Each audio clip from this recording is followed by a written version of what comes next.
우리는 자신과 하나님과의 관계를 우리가 이제 예수님을 영접하고 믿을 때부터 이제 시작됐다라고 대부분 생각합니다. 그것은 이제 우리 입장에서 봤을 때 그런 것이지만 하나님 앞에서 봤을 때는 사실은 그렇지 않습니다. 어떤 분은 내가 예수님을 이렇게 영접한 날이 몇 월 며칠인데 그날이 나의 영적 생일이다 이렇게 말을 합니다. 근데 그게 그 사람에게는 그럴 수 있지만 하나님은 사실은 그 훨씬 이전부터 그 사람이 하나님을 알고 믿기 이전부터 하나님께서는 그를 알고 계셨고 그를 찾으셨다. 성경은 이렇게 말씀하고 있습니다. 우리가 우리 부모님과의 만남은 언제부터 시작되었을까요? 우리가 태어났을 때부터입니까?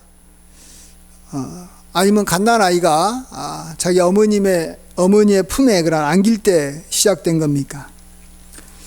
갓난아이는 자기를 낳은 어머니라고 이렇게 반갑게 안기는 게 아닙니다.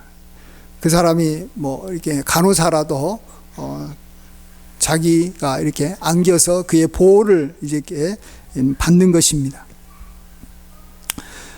성인이 되어서 우리가 부모에 대한 어떤 기억을 우리가 더듬어 보면 여러분 언제부터 부모님에 대한 기억이 생각납니까?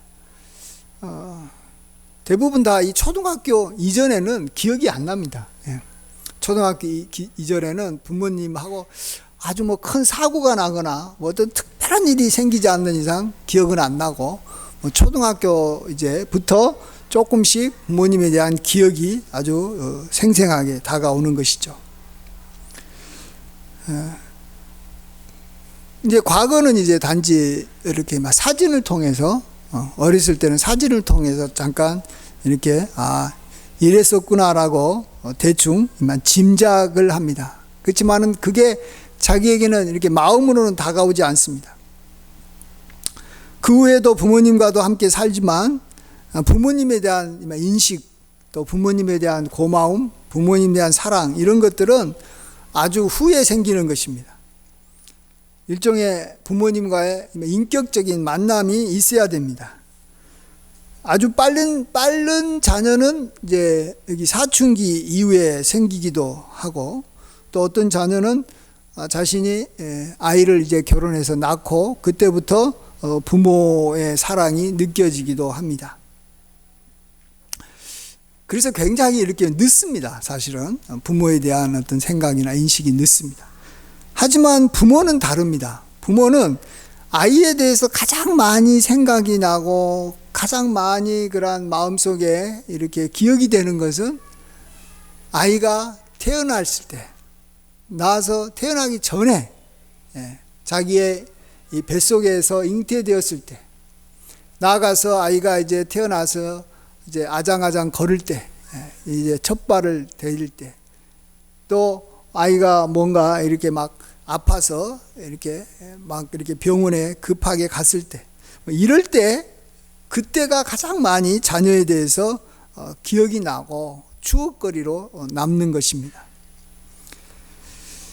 그래서 사실은 이 부모가 자녀에 대해서 생각하는 양이나 기간은 굉장히 길지만 자녀가 부모에 대해서 갖고 있는 추억이나 그런 기억은 그렇게 많지가 않습니다. 그렇기 때문에 사랑은 위에서 아래로 내려올 수밖에 없는 것입니다. 이 내리사랑의 그 이유가 있는 것이죠. 위에 있는 사람은 아래에 있는 사람들에 대해서 오래전부터 잘 알고 생각하고 기억하고 있지만 아래에 있는 사람은 위에 있는 사람을 생각한 것이 그렇게 많지도 않고 오래되지도 않고 그렇기 때문에 사랑은 위에서부터 아래로 내려올 수밖에 없는 것입니다. 이전에 어떤 이 부모님이 이렇게 아이가 이제 유전적인 그런 결함이 있는 아이를 이렇게 이제 태어나서 그 아이를 이렇게 키운 그런 부모가 있었는데 그 아이가 이제 좀 지적으로도 장애가 있었다라는 걸 알았지만, 그가 이제 태어났을 때는 뭐 다른 아이하고 똑같죠. 아주 여기 해맑은 얼굴로 늘 지내고, 또 그가 이제 잘 먹고 이제 귀여우니까 너무 좋았다는 것입니다.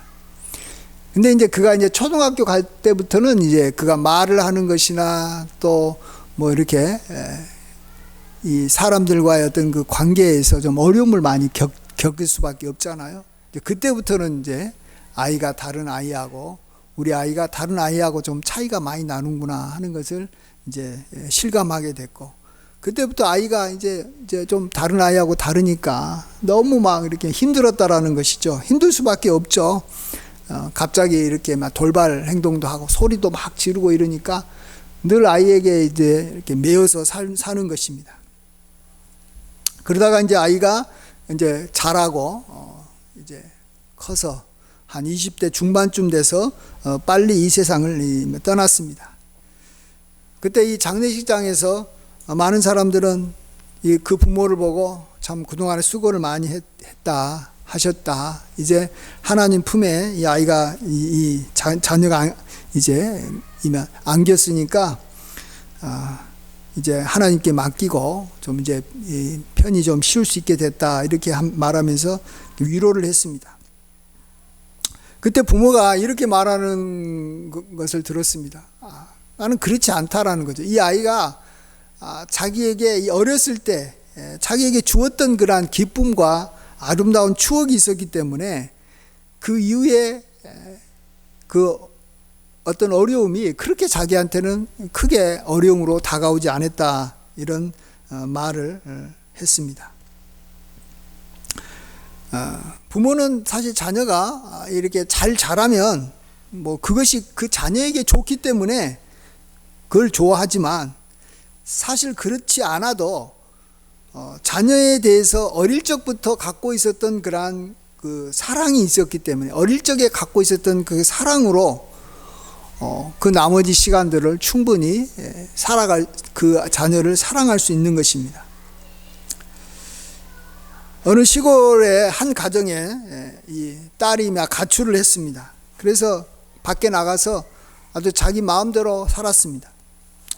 이제는 나중에는 이제 돌이킬 수 없는 상황이 돼서 이 소녀는 이제 비행하고 뭐 이렇게 잘못된 길로 가다 보니까 이제 자기도 안 되겠다, 이제 생을 마감해야 되겠다라고 결심했습니다. 그러나 죽기 전에 자기 아버지 어머니 한번 계시는 고향에 한번 내려가서 한번 고향집에 이렇게 그리워서 보러 내려갔습니다. 이 밤중에 내려가 보니 자기가 그동안에 어릴 때 가꾸던 이 장미꽃도 보이고 또 뛰놀던 이 잔디밭도 보였습니다. 달밤에 자기 집을 보니까 담장 옆에 대문이 활짝 열려져 있었습니다. 그 소녀는 문 가까이 가서 아주 작은 소리로 아버지라고 한번 불러봤습니다.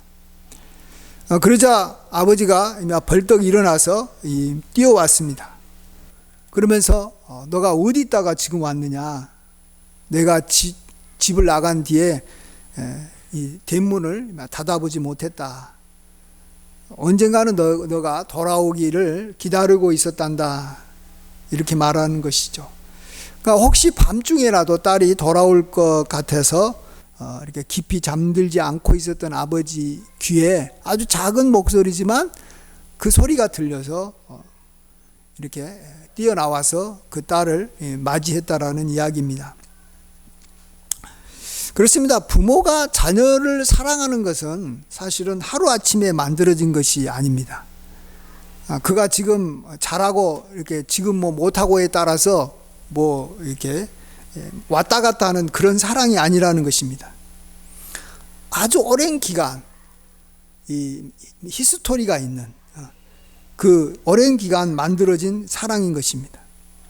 그리고 그 사랑은 사실은 자녀가 태어나기 전부터 갖고 있었던 것이죠.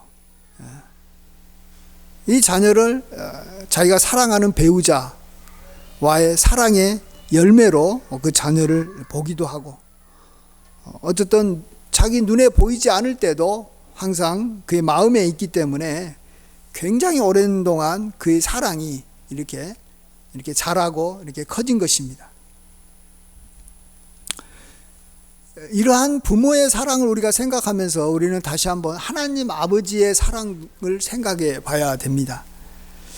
우리 하나님 아버지는 우리가 어긋나고 잘못된 길로 갈 때, 그때 하나님께서는 무엇을 가지고 우리를 용서하시는 줄을 알아야 됩니다. 그것은 하나님께서 우리에게 갖고 있었던 그러한 이 첫사랑을 가지고 우리를 불쌍히 여기신다라고 말씀하고 있습니다. 그것을 아주 잘 보여주는 단어가 잃어버린 양이라는 말입니다.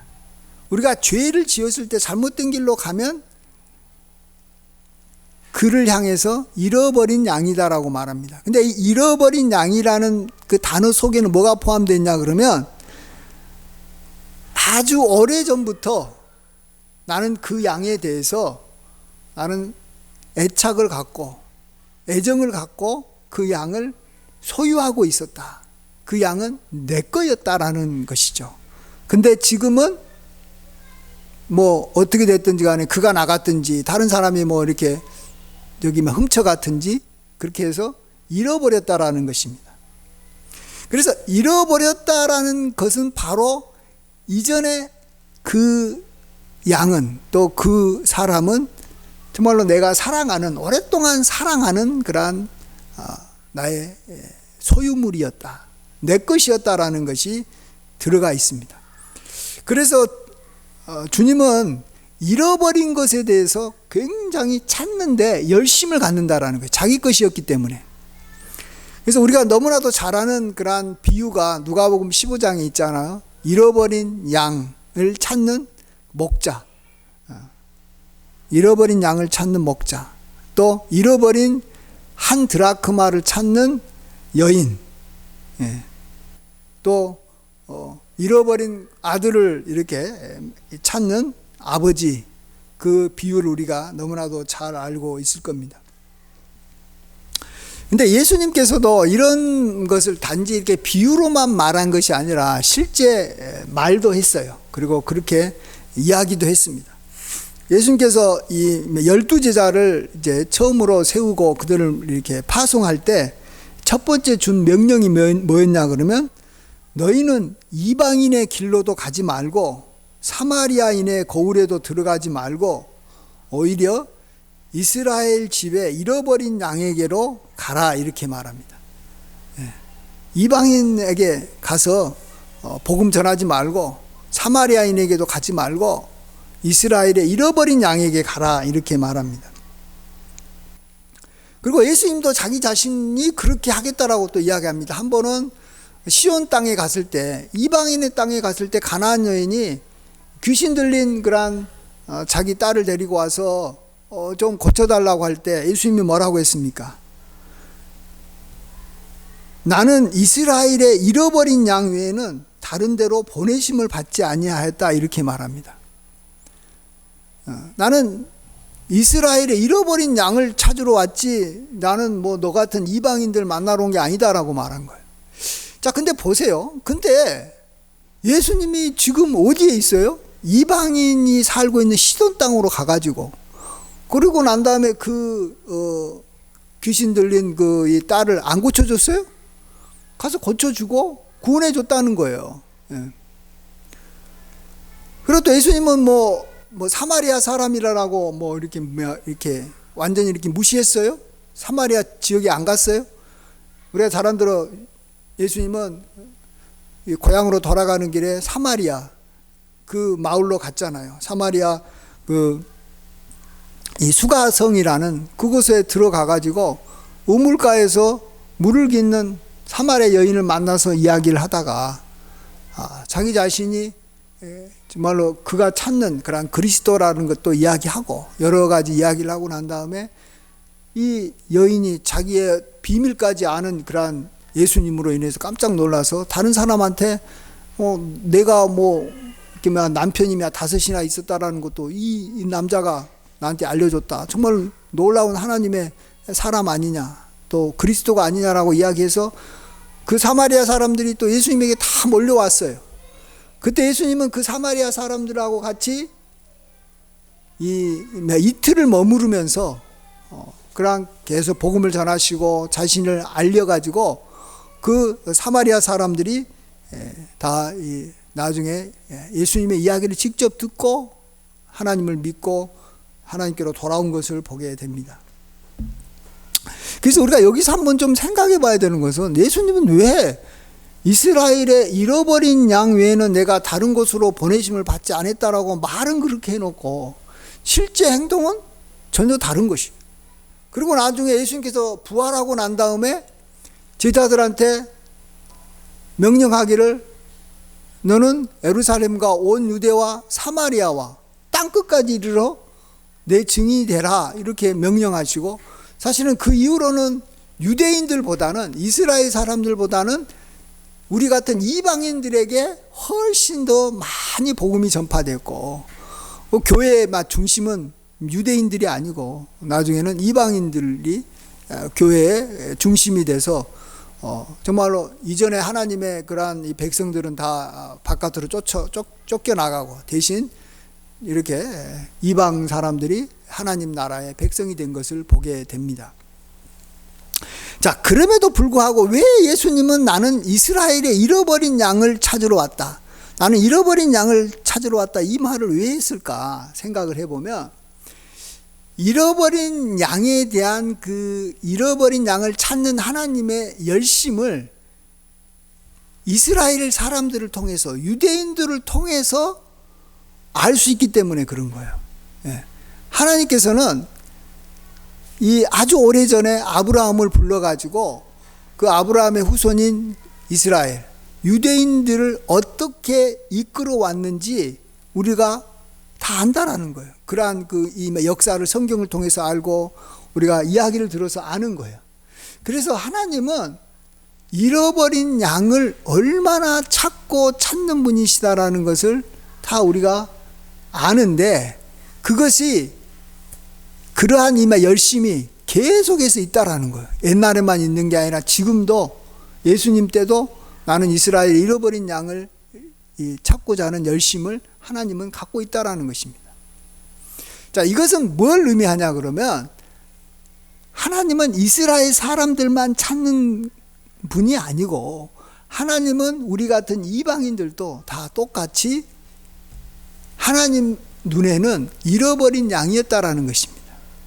우리가 하나님을 찾지도 않고 하나님을 믿지도 않고 우상을 숭배하고 있을 때에도 하나님은 우리를 볼 때 너는 내가 창조하고 내 것이었고 내가 너를 사랑했는데 왜 너는 나를 찾지 않고 있느냐, 나는 너를 향해서 계속 찾는 그러한 노력을, 하나님은 열심을 계속 해왔다라는 것을 우리 이방인들도 알아라는 것이에요.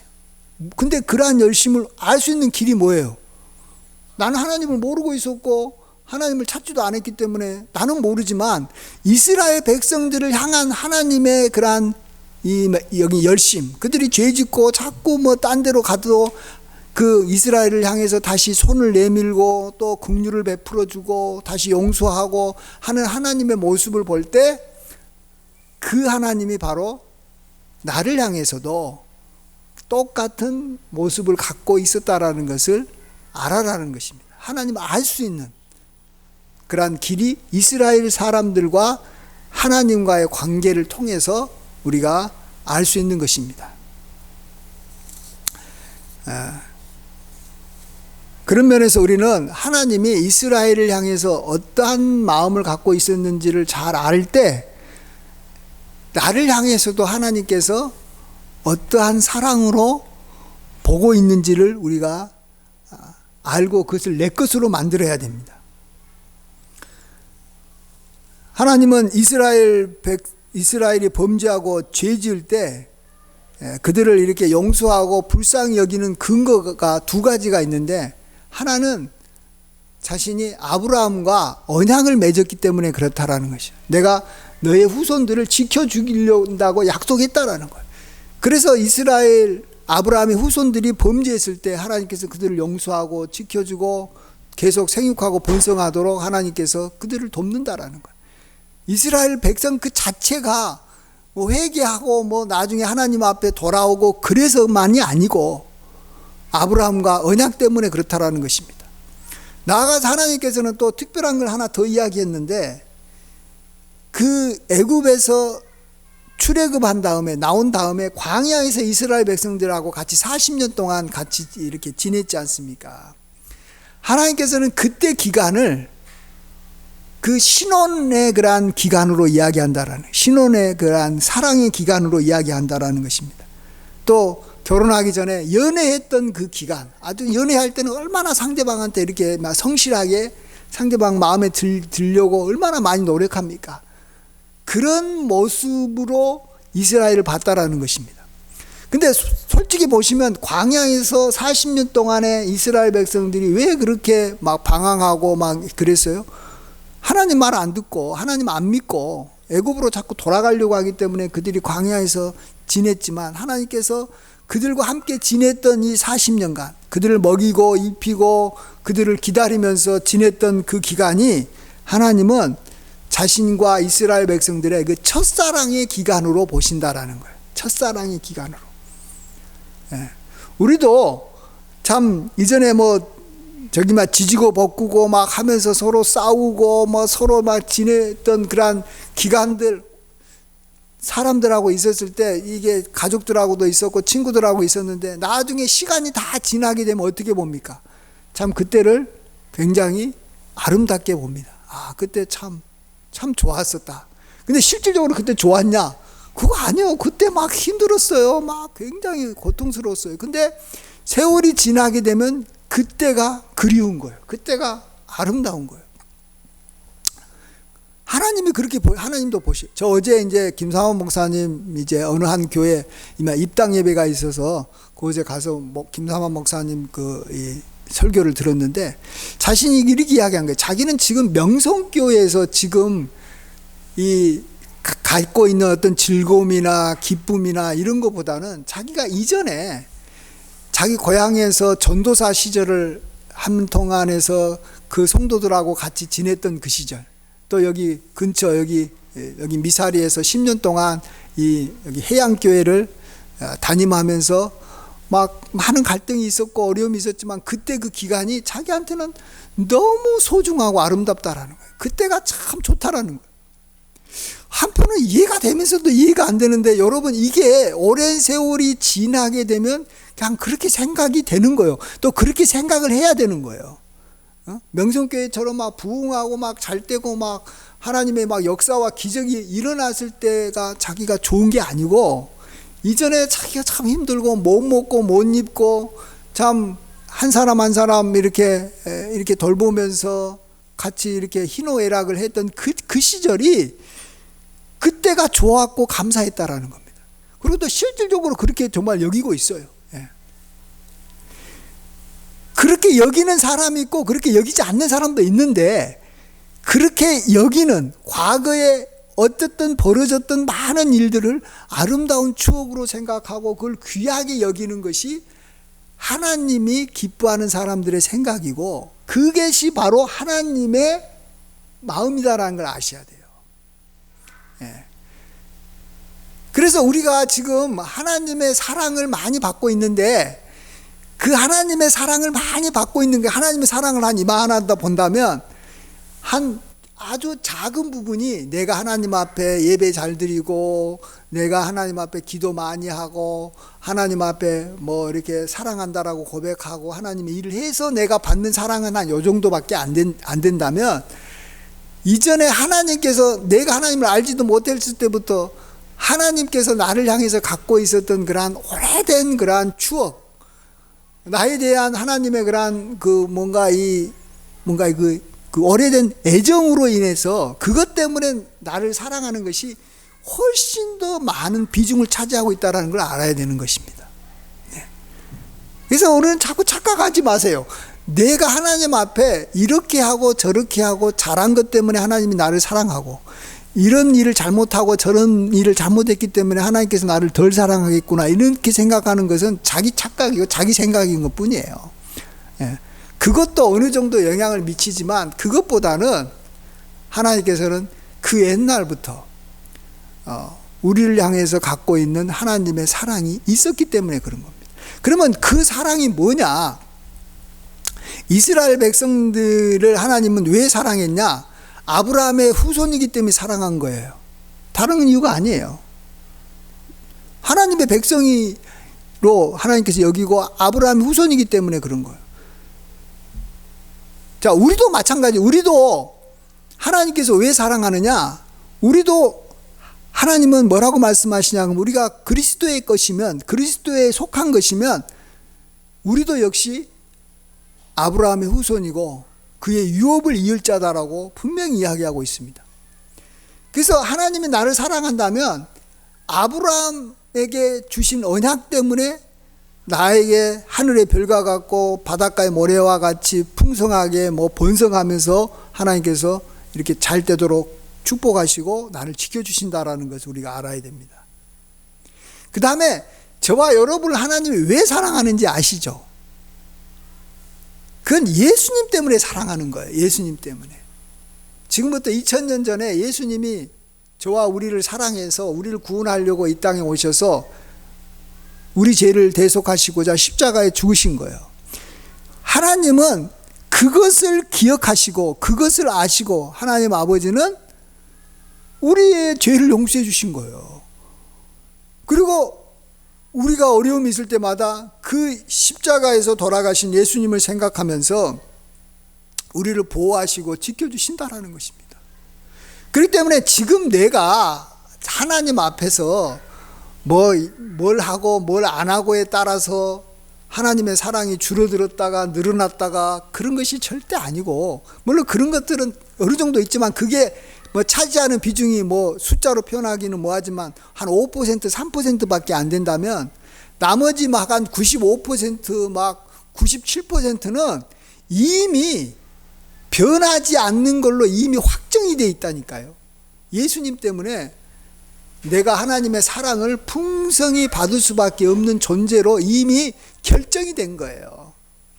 예?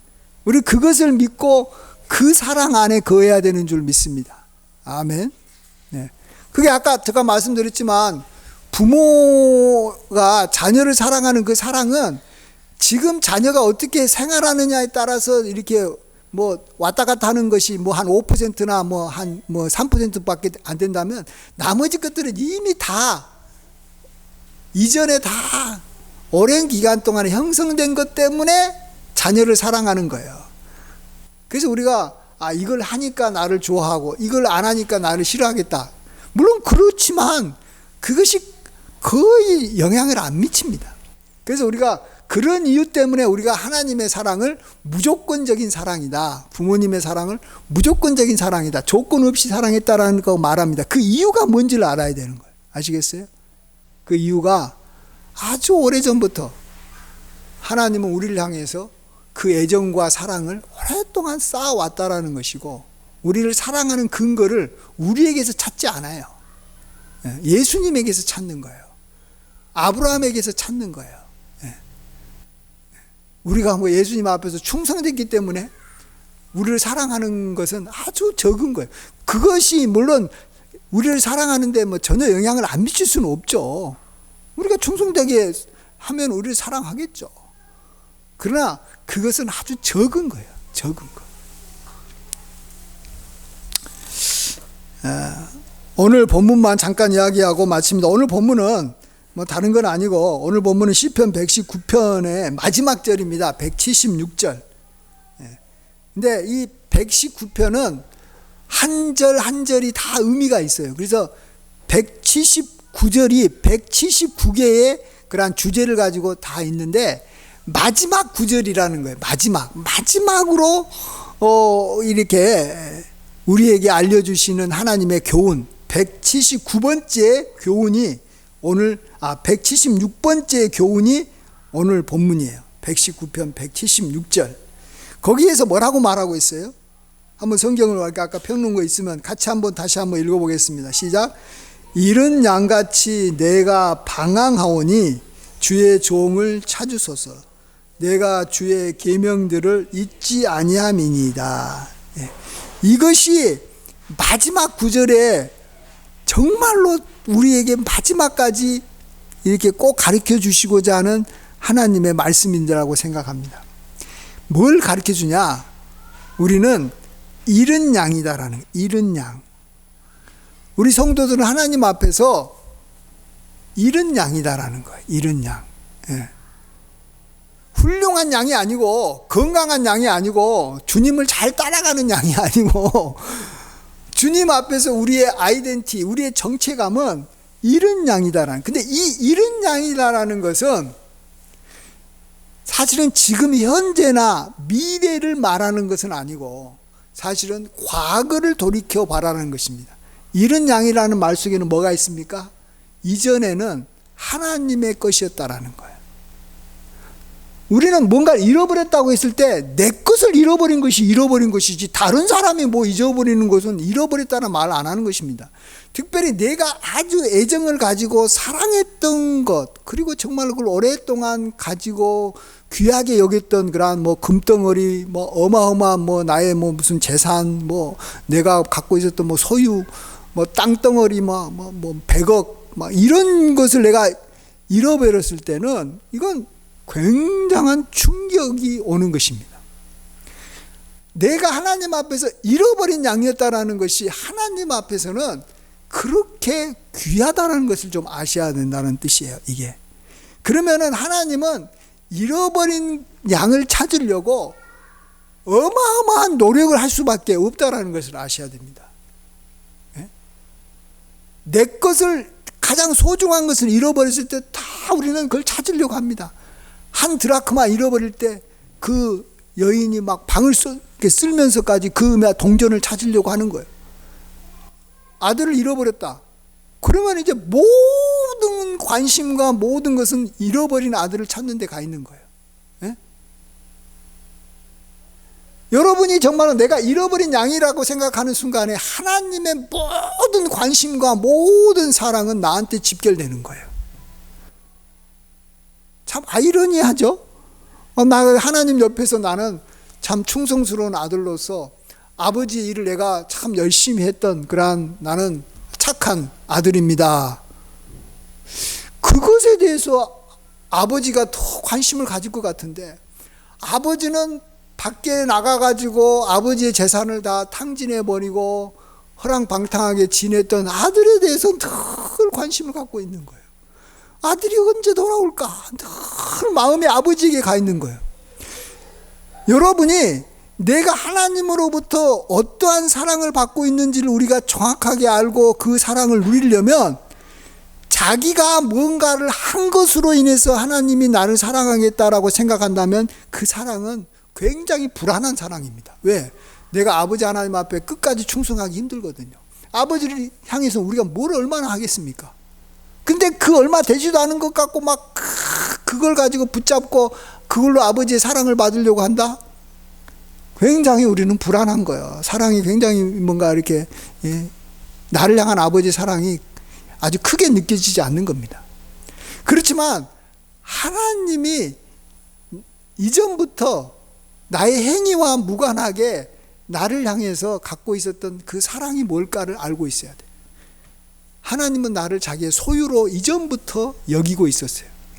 내가 하나님을 알기 전부터 나는 하나님의 소유였는데, 그것도 하나님은 너무나도 귀하고 아름답게 한 영혼을 천하보다도 더 귀하게 여기는 그러한 영혼으로 하나님께서는 자기 소유로 여기고 있었는데, 그 소유가 잃어버린 바 됐을 때 하나님은 그 소유를 찾으려고 모든 힘과 모든 노력을 다 동원하시는 것입니다. 그걸 위해서 자기 아들까지도 아끼지 아니하시고 우리에게 주심으로 우리를 얻고자 하셨다라는 것입니다.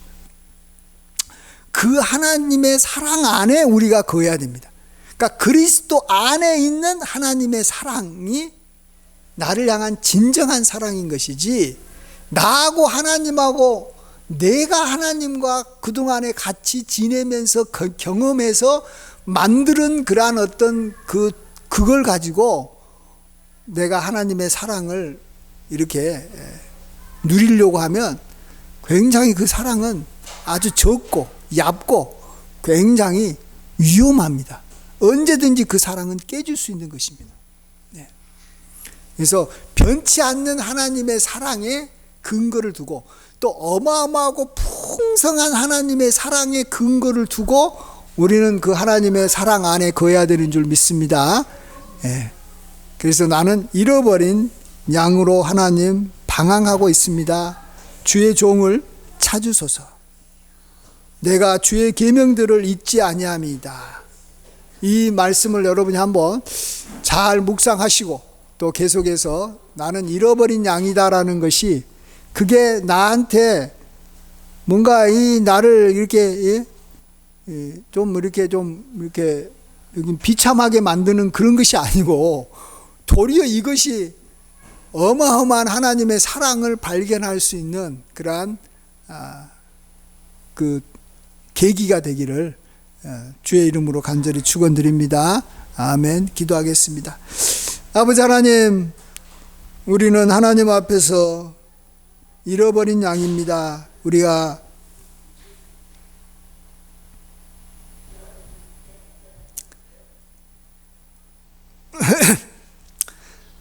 우리가 방황하고 있사오니 주님 우리를 찾아 주시옵소서.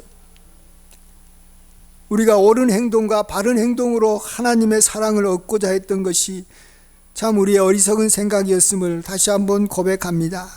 우리를 향한 하나님의 이전부터 태초부터 우리가 태어나기 전부터 또 우리가 하나님을 믿기 전부터 그리스도 예수 안에서 또 하나님의 언약 가운데서 우리를 향한 하나님의 사랑이 있었던 것을 우리가 기억하게 하여 주시고 그 사랑이 지금부터 영원까지 변치 않다라는 것을 믿게 하여 주시옵소서. 그 이 무조건적인 사랑, 그 영원한 사랑에 우리가 항상 기대어 그 사랑으로 살 수 있는 자가 되게 하여 주시옵소서. 감사하옵고 예수님의 귀하신 이름으로 기도하옵나이다. 아멘.